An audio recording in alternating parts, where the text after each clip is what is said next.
In the summer of 941, a fleet from Kiev came down the Bosphorus toward Constantinople, and the city had almost nothing to put in its way. The army was off fighting in the east, the navy was elsewhere. What the emperor could scrape together was 15 old ships, hulks that had been retired from service, patched up in a hurry and fitted with bronze tubes at the bow and the stern. 15. Against a fleet the chronicles describe as covering the water. Prince Igor saw them, and he did the reasonable thing. He ordered his ships to surround the little squadron and take it whole. Crews and vessels captured intact. His boats closed in from every side, which meant that every one of them was now inside the range of those bronze tubes. Then the tubes opened. A bishop named Liudprand of Cremona later wrote down what the survivors described, and his line is worth hearing exactly as he recorded it. The Rus, seeing the flames, jumped overboard, preferring water to fire. Some sank, weighed down by their breastplates and helmets. Others caught fire. Men who made it home said the Greeks had something like the lightning of heaven. Here is the detail that should stop you. The substance those tubes threw did not go out when it hit the sea. It burned on the water. The one place a sailor has always been able to escape a fire, the water itself, was on fire too. That is Greek fire. And for roughly 500 years, one empire had it, and nobody else could make it work. Not rivals, not enemies, not even the people who captured it. This is the story of why, and the answer is not the one you have heard, because here is what most people get wrong about Greek fire. They think the secret was a recipe, a list of ingredients locked in a vault that died with the empire.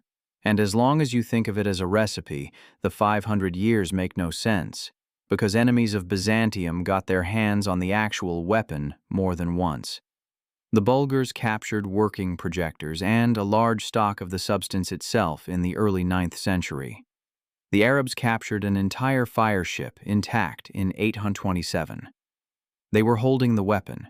They still could not field it. You cannot explain that with a recipe. You can only explain it with a system. Greek fire was not a liquid. It was a machine, a supply chain, a set of trained crews, and a security program, all locked together. Capturing a piece of it told you nothing, for the same reason that capturing a single aircraft part tells you nothing about how to run an air force. To understand how that system came to exist, you have to go back to the worst century in Roman history. Picture the empire in the middle of the 600s. In a single generation, the Arab conquests have torn away Syria, Palestine, and Egypt, the richest provinces the empire has. The enemy has built fleets and taken to the sea, which Rome had owned for 7 centuries. And refugees are streaming west and north out of the lost lands, carrying whatever they know how to do. One of them was a man named Kallinikos from Heliopolis in Syria. The chronicler Theophanes calls him an architect, which in that world meant something closer to an engineer, and credits him with bringing a new fire weapon to Constantinople around the year 672 in the reign of Constantine IV. And here, the honest version of the story is more interesting than the legend. Theophanes himself records Byzantine fire ships fitted with nozzles a couple of years before Kallinikos is supposed to have arrived, so he probably did not conjure the thing out of nothing. Incendiary weapons were ancient. Armies had thrown burning naphtha in pots for centuries. What Kallinikos most likely delivered was the missing piece that turned an old idea into a new machine. Because the old idea had a trade-off that nobody had solved. You could throw fire or you could control fire, not both. A clay pot of burning naphtha is thrown once, lands where luck puts it, and is gone. And any ship that carries open fire into battle is one bad wave away from burning itself. For centuries, every navy looked at incendiary weapons and made the same judgment. Too weak to win with, too dangerous to carry. The machine that appeared at Constantinople solved both halves at once. It threw a continuous aimed stream instead of a single pot, and it kept the fire sealed inside bronze until the instant it left the ship. Now let us take the machine apart, because every piece of it was ordinary, and that is the whole point. Start with the liquid. The base, on this historians broadly agree, was petroleum. Crude oil, or naphtha distilled from it, seeping out of the ground around the Black Sea and the Caspian. The Greeks had known it for centuries. The historian Procopius records that they called it Median oil. On its own, though, thin naphtha burns fast and splashes off a target. So it was thickened, most likely with pine resins, into something closer to burning syrup. Thick enough to cling to planking, to rigging, to men. Whatever else went into it, quicklime, sulfur, nobody knows, because that part of the system did its job and kept it secret. And preparing that liquid was its own quiet horror. Whether the arsenals used raw seep oil or something closer to a rough distillate is still argued, but either way the work meant concentrating naphtha, a liquid whose fumes ignite at a spark, indoors, in bulk, by men working with open lamps. The workshops that did it have left no description of themselves, which is exactly what you would expect. They were the most classified rooms in the empire. Now, the delivery. The prepared liquid went into a sealed bronze reservoir aboard the ship. Under that reservoir, a brazier. The crew heated the closed tank the way you heat a kettle, and as the liquid warmed it, thinned, and the vapor above it built pressure. Alongside stood a force pump, a device Greek engineers had known for centuries for fighting fires and moving water, now turned to the opposite purpose. The pump drove the hot liquid out through a swiveling bronze tube mounted at the prow. The Byzantines cast that tube as the open mouth of a lion or a dragon, so that in battle a roaring animal head breathed a jet of liquid fire across the water. At the muzzle, a flame touched the stream, and the stream left the ship already burning. And pause on the detail that made sailors talk about the lightning of heaven. Petroleum is lighter than water. When the burning stream hit the sea, it did not sink and drown. It spread and floated and went on burning as a sheet of flame riding the surface. Throw water at it and you were not extinguishing anything. You were pushing burning oil around your own deck, splitting one fire into 5. Every instinct a sailor had, honed by generations of shipboard fires, was suddenly wrong. The one drill every crew knew, douse it, made it worse. That is not just a chemical property. That is a weapon aimed at the enemy's training. The pump matters more than it looks, too. This was no bucket bellows. Greek engineers had inherited the force pump from Ctesibius of Alexandria, a machine 900 years old by then. Twin cylinders and one-way valves that firefighting crews used to throw a continuous jet of water. Put that pump behind heated, thinned petroleum instead, and you get the difference between splashing fire at the enemy and hosing him with it. A pot of naphtha delivers one moment of fire. A pump delivers a stream you can hold on a target, walk across a deck, and pour into an open ore bank. Heated, pressurized, pumped, and ignited. A tank, a brazier, a pump, a tube, and a torch. There is not one exotic component in that list. Half of it came from the firefighting equipment of Alexandria. The genius was never in the parts. So why could nobody copy it? Because look at what each piece demands from the piece next to it. How hot do you heat a sealed bronze tank before it becomes a bomb on your own deck? Nobody wrote that down.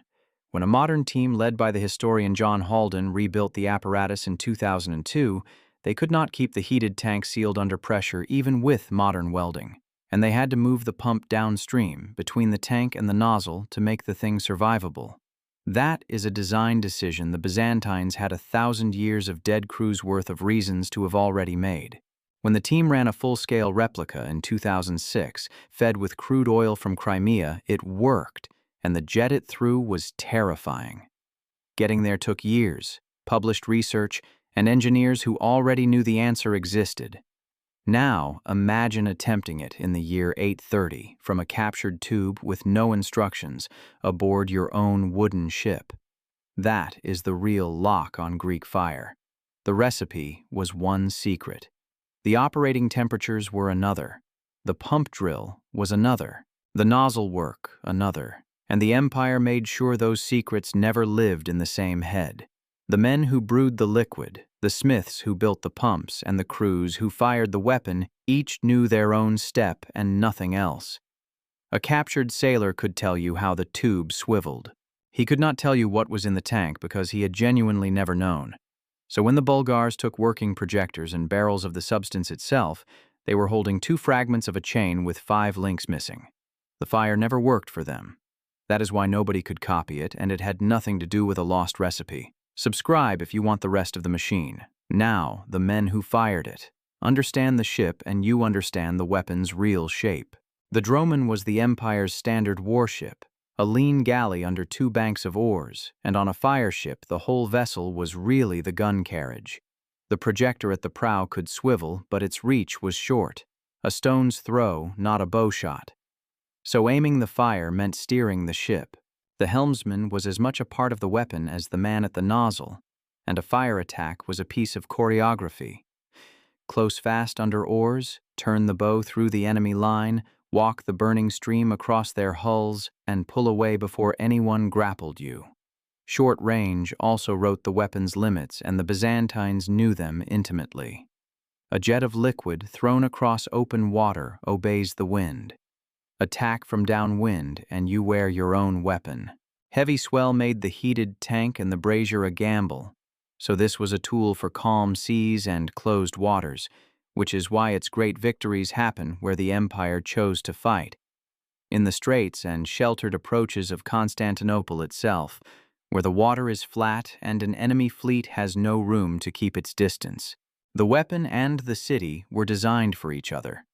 Aboard the Droman, the fire was handled by specialist crews, the siphonatores. The men of the siphons and their working conditions deserve a moment of respect. These men went into battle standing next to a heated, pressurized bronze tank of burning petroleum on a wooden deck with a brazier burning beside it. The machine that made the weapon devastating to the enemy made it patient with nobody. A cracked seam, an overeager stoker, a lucky enemy stone into the apparatus, and the fire ship became the fire. And the state wrapped those crews in the strangest layer of the whole system, a security program written in the language of heaven. In the 10th century, the Emperor Constantine VII wrote a private manual of statecraft for his son, the book known as De Administrando Imperio. In it, he tells the boy exactly what to say when foreign powers ask for the fire, and they will ask. Say that it was revealed by an angel to the first Christian emperor, Constantine the Great himself. Say that the angel bound him to prepare it only for Christians and only in the imperial city. And in case the boy thought this was mere diplomacy, the emperor adds a story. An official, bribed to hand some of the substance over to the empire's enemies, was struck down by a flame from heaven as he was about to enter a church. Read that as an engineer rather than a theologian, and you see what it is. Classification policy: the angel is the security clearance. The flame from heaven is the penalty clause. 1,000 years before any government stamped a document top secret, Byzantium had built a working doctrine of state secrecy around a weapons program, complete with a cover story for foreign courts and a cautionary tale for insiders. And notice the phrase, hiding inside the angel's command, only in the imperial city. That was not piety. That was industrial policy. The liquid was prepared in guarded arsenals in Constantinople and nowhere else, which meant the production line itself could never be overrun in some provincial port, never inspected by a curious ally, never carried off by a defecting garrison. Fleets came home to rearm. The one factory sat behind the strongest walls in the world, which closes the last door on any would-be copier because the empire also sat on the supply. The oil that fed the weapon seeped from the ground in lands around the Black Sea, and the routes that brought it in ran through Byzantine waters. So follow the whole chain once, as an enemy would have to. You need the crude, which you do not control, the thickening, which you have never seen done, the tank, whose working temperature nobody will ever tell you, the pump drill, the nozzle work, the helmsmanship. Miss any link and you have an expensive way to set your own ship on fire. Several powers held one link. Nobody outside the city ever held the chain. And the doctrine held. For centuries, the most coveted military technology on Earth sat in one city, leaked in fragments exactly twice that we know of, and never once appeared in working order under an enemy flag. The system had variations. Besides the great prow-mounted projectors, the Byzantines built the kairosophon, a small handheld version close to what a much later age would call a flamethrower for sieges and boarding actions. They sealed the liquid in clay pots and threw it, grenades 1,000 years early. And their enemies, for their part, learned the countermeasures the hard way. Hides soaked in vinegar draped over a ship's sides, lead sheathing on the timbers, and the knowledge that water was useless, that you smothered this fire with sand or vinegar or old urine, or you did not smother it at all. The smarter enemies adapted their tactics instead of their equipment. Keep your distance because the dragon's mouth is short-armed. Fight in open water and rough weather where the fireships dare not work their braziers. Never, ever bunch your fleet in a closed channel the way Igor's did. And the Islamic world, which had watched the weapon burn 2 of its great fleets, went on to build formidable incendiary forces of its own, whole corps of naphtha troops hurling fire pots in sieges. It worked. It was also, and this is the point, the pot and not the pump. The one thing 500 years of motivated, well-funded, technically brilliant enemies never fielded was the machine itself, the sealed tank, the heat, the pressure, the aimed and continuous burning stream. Everything around Greek fire was copied. Greek fire was not. But the weapon's true test had come long before, in the 2 moments when the empire should have died. From 674 to 678, an Arab fleet pressed Constantinople year after year. This was not a raid, it was a rhythm. Campaign against the city through the sailing season, winter the fleet on the nearby coast, come back with the spring. A naval blockade run on a 4-year patience, mounted by a caliphate that had taken half the Roman world in a generation and had every reason to expect the capital to follow. Think about what that rhythm assumes. It assumes your fleet is safe riding at anchor, because no navy in the world can hurt a fleet it cannot board or ram. It was in that siege that the new machine broke the assumption, when galleys came out of the Golden Horn with bronze mouths at their prows and set the blockading fleet alight on its own element, at its own moorings, on water that was supposed to be its protection. The siege collapsed and the fleet that limped home was wrecked by storms on the way. Of the rhythm, nothing was left. 40 years later, the Arabs came back to finish it, and this time it was a combined operation. A great army camped against the land walls, and an armada the chronicles count in the hundreds upon hundreds of ships, numbers likely swollen in the telling but pointing at something enormous. The emperor who met them, Leo III, had taken the throne months before, and he fought the siege the way the city was built to fight, layer by layer. The great chain closed the Golden Horn. The fire squadrons worked the blockade in detail, falling on supply convoys and detached squadrons, ships burning at their moorings, crews learning that closing with a Byzantine galley meant entering the reach of the dragon's mouth. Then the siege's own logistics began to kill it. The winter of 7 to 17 came down harder than anyone expected, snow lying for weeks, and an army that could not be fed by its burning fleet starved in its camp, while Bulgar horsemen cut apart its foraging parties. By the summer of 7 to 18, it was over. The tide of conquest that had run for 80 years finally broke against the walls of one city. Historians have spent centuries arguing about how different Europe would look if Constantinople had fallen in 718. Nobody argues it would look the same. That is what the machine bought. Not a battle. 5 centuries of a capital that could not be taken from the sea. And then the strangest chapter. The weapon that nobody could steal simply faded away. After the 12th century, Greek fire in its true form, the pumped, roaring ship killer, slips out of the record. Watch what disappears first, because a system dies the way it lived, link by link. The empire lost the eastern coastlands, and with them, the oil. Its navy decayed for decades at a time, and pump makers and siphon crews have no apprentices when there are no ships. Each secret lived only in a chain of masters teaching successors inside one city, and every generation the chains thinned. When Crusaders stormed Constantinople itself in 1204, the sources describe desperate street fighting and the city burning, but nowhere the old fire roaring from the walls in its defense. The knowledge was already gone. The security program had worked so completely that it had nowhere to survive. The secret was not captured. It starved. Which leaves the lesson the whole 500 years had been teaching. The parts were ordinary. A tank, a pump, a tube, a torch, and oil out of the ground. What nobody could copy was everything between the parts. The temperatures never written down, the drills never demonstrated. The men who each held one link and never saw the chain. Byzantium's real invention was not a chemical. It was the idea that a technology could be defended the way a city is defended, in depth, layer behind layer. Every state secret since has been guarded on the Byzantine plan, and the fire itself keeps its last secret still, somewhere past the reach of the archives, with the men who chose water over fire and sank in their armor off the walls of Constantinople. There is a whole catalog of these machines waiting to be opened up, and this channel works through them one at a time.